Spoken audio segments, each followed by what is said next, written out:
if we talk about 5 years ago, 10 years ago, we had contact points with our consumers just in certain hours. Yeah. Right now, we have contact points almost all along the day. How does this affect the interaction and the measurements of the media? Yeah, so so I came like a long time ago. I'm getting old.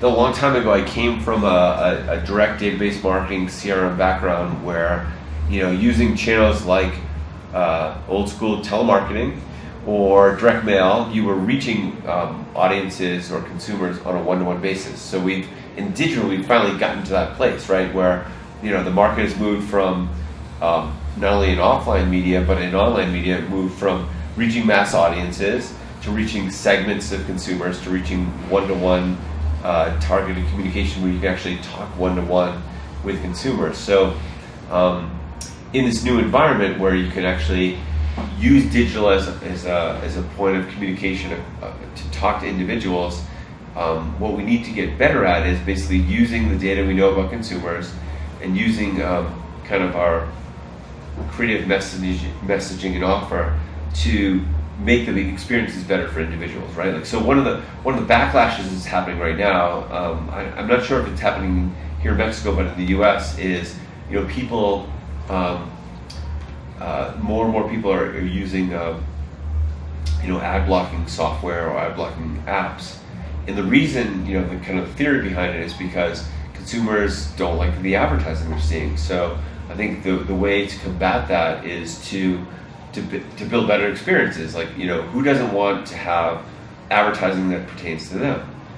And so what we'll get to eventually, hopefully sooner rather than later, is we'll get to a point where advertising should look like a really consultative salesperson in any kind of sales cycle, right? So if you think about a good consumer experience, whether it be digital or in the offline channel, like, pick an experience where you are, kind of advertising experiences, speak to things that you're in market for, and they're relevant and they're engaging and they're informational and they help you decide what products to buy.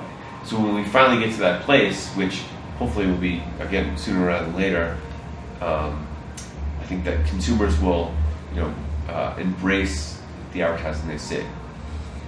Actually, there are consumers that will pay in order to don't receive advertising.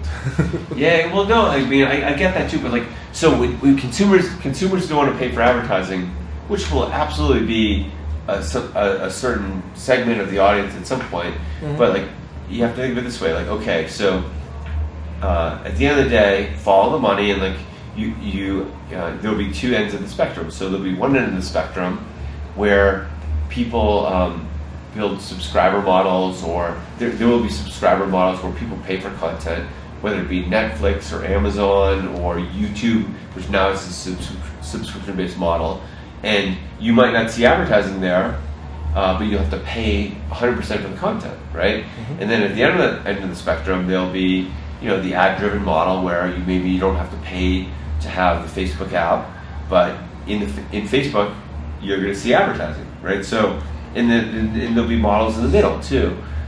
So it'll be the consumer's choice. How much content do you want to pay for, or how much value do you want to pay for, or if you want it for free, then you always have to pay in one way or another. Yeah, one way or another, right? So okay.